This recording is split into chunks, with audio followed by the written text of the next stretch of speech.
Bab 565. Menangkap orang. Setelah Yonardi mendapat perintah Kingston Jiang, dia pergi dengan cepat. Kingston Jiang memandang Yurika Kei yang duduk di samping, dan berjanji, "Jangan khawatir, aku pasti akan memeriksa masalah ini. Tidak peduli siapa yang terlibat, aku pasti tidak akan memberi ampun." Yurika Kei berkata dengan tatapan penuh rasa terima kasih, "Kak Kingston, putra surgawi, terima kasih banyak. Jika bukan karena kamu, aku benar-benar tidak tahu harus berbuat apa. Jika bukan karena kamu, takutnya kemarin." Kingston Jiang melambaikan tangan perlahan menyelanya, "Kamu adalah putri Deus Kai, putri seorang pahlawan, dan urusanmu adalah urusanku. Aku sudah katakan bahwa jika kamu ada masalah, hubungi aku. Aku mengerti, aku akan melakukannya." Yurika Kei tersenyum. "Ada rencana apa hari ini? Aku akan mengantarmu ke sana dulu." Kingston Jiang juga tidak ada urusan di area militer. Dia berencana untuk mengantar gadis itu kembali dulu. Yurika Kei berpikir sejenak dan berkata, "Tidak ada urusan apa-apa untuk saat ini. Aku berencana untuk pulang dan menunggu kabar baik darimu. Selama ini, ibuku sangat mengkhawatirkan ayahku, takut dia sudah dalam penyelidikan tadi malam, keberadaan ayah tirinya belum ketahuan."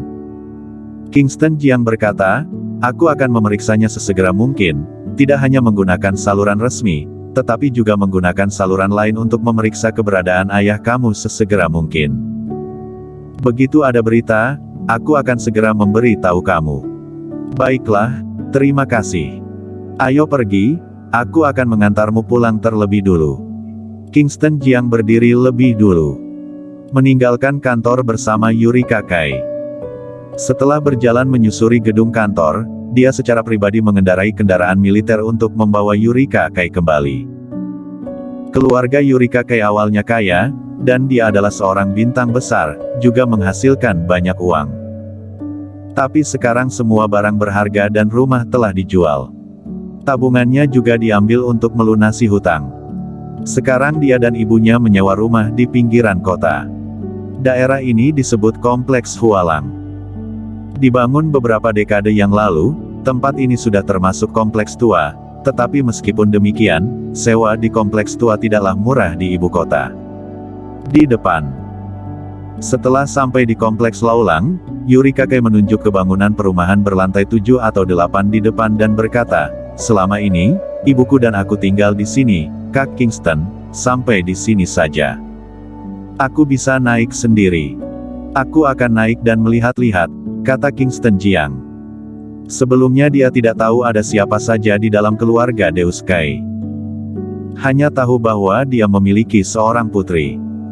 Dia tidak tahu beberapa hal tentang Deus Kai sampai terakhir kali dia bertemu Yurika Kei di Belantara Selatan. Mengetahui bahwa dia berkonflik dengan istrinya, dan istrinya merasa bahwa dia adalah bajingan tidak berguna, judi dan narkoba semuanya ada, dan akhirnya dikejar hutang, lalu menghilang. Itu sebabnya istrinya membawa anaknya dan menikah lagi. Meskipun negara kini telah maju untuk mengklarifikasi, namun, dia merasa bahwa dia masih harus memberi penjelasan. Deus Kai adalah pahlawan nasional, pahlawan rakyat, bukan bajingan. Kingston Jiang bersikeras untuk naik, Yurika Kei hanya bisa mengangguk. Dia memimpin, dan Kingston Jiang mengikuti. Lantai 7. Di pintu masuk lorong, beberapa pria berpakaian hitam muncul. "Bos, apakah benar di sini?" "Ya, informasinya bisa diandalkan. Selama bisa menangkap ibu dan anak itu, kita akan kaya. Seharusnya tidak berbahaya, kan?" "Berbahaya apanya?" "Aku telah selidiki, mereka tidak memiliki latar belakang apapun, dan ini adalah orang yang diperintahkan untuk ditangkap oleh keluarga Tao. Bahkan jika ada latar belakang, apakah mungkin sebesar keluarga Tao?" Beberapa orang berbicara sambil berjalan. Tak lama kemudian dia sampai di sebuah pintu kamar yang tertutup. Seorang pria berusia 40 tahun yang memimpin melihat nomor rumah dan berkata, "Ini dia." "Bos, aku akan mengetuk pintu." Seorang anak buah melangkah maju dan mengetuk pintu dengan keras. "Siapa? Siapa?" Di dalam kamar, terdengar suara. Antargas, buka pintunya. Ini adalah rumah yang disewa Yurika Kai dan ibunya. Ibunya sudah hampir berusia 50 tahun, tetapi badannya terawat dengan baik. Dia tampak seperti wanita berusia 30-an. Dia mengenakan celemek dan sedang menyapu lantai di dapur. Dia mengerutkan kening ketika mendengar suara ketukan di luar pintu. Tidak panggil gas. Bum bum bum. Cepat buka pintunya. Ketukan di luar semakin kencang. Bahkan mulai menendang pintu. Pada saat ini, Jenny Luo menyadari keanehan. Dia menebak bahwa pasti penagih hutang yang datang. Tangannya memegang sapu dengan cemas. Bagaimana ini? Ketika sedang panik, pintu ditendang terbuka. Beberapa pria besar bergegas masuk. Salah satu dari mereka mengeluarkan selembar foto dan membandingkannya, lalu berkata, dia adalah istri Brio Zhang, bawa pergi. Anak buahnya segera bergegas masuk, dengan paksa menarik Jenny Luo, dan berjalan keluar.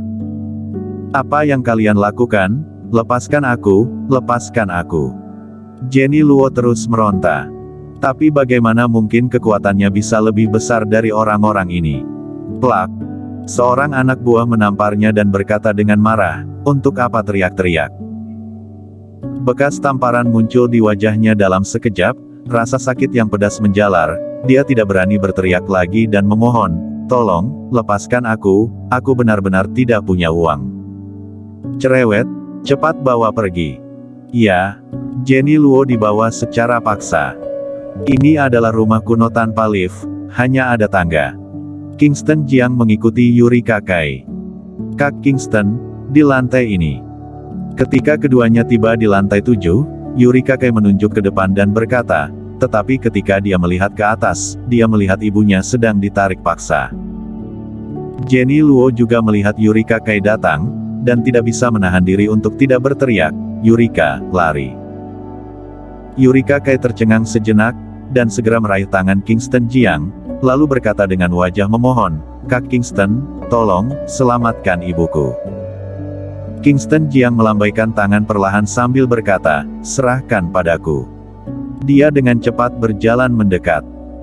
Orang-orang yang secara paksa menarik Jenny Luo melihat seorang pria datang, salah satu dari mereka mengeluarkan pisau lipat dan mengancam.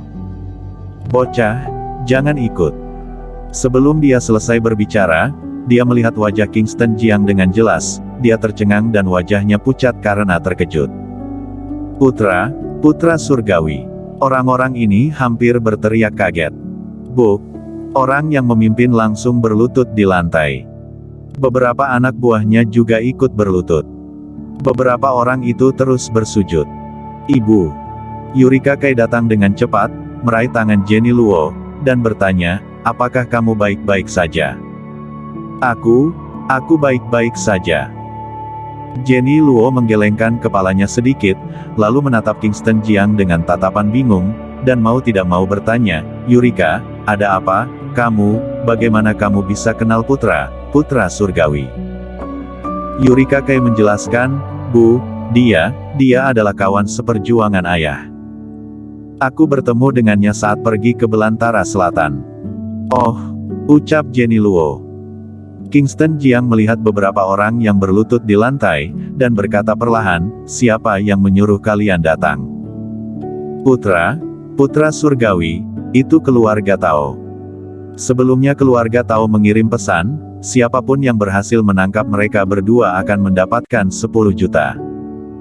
Kata pemimpin itu, dia bahkan tidak bisa berbicara dengan lancar, giginya gemetar. Keluarga Tao, bagus sekali. Wajah Kingston Jiang terlihat suram. Dia segera menatap Yurika Kai dan Jenny Luo dan berkata, karena ini adalah keluarga Tao, maka kalian pergi ke keluarga Tao bersama mereka dulu, dan aku akan ke sana nanti. Aku ingin melihat apa yang ingin dilakukan keluarga Tao di ibu kota. Ini. Jenny Luo ragu-ragu.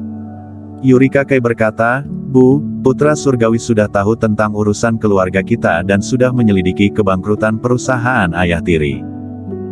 Percayalah, dia akan mengurusnya, kita ikuti saja kata-katanya. Bersambung.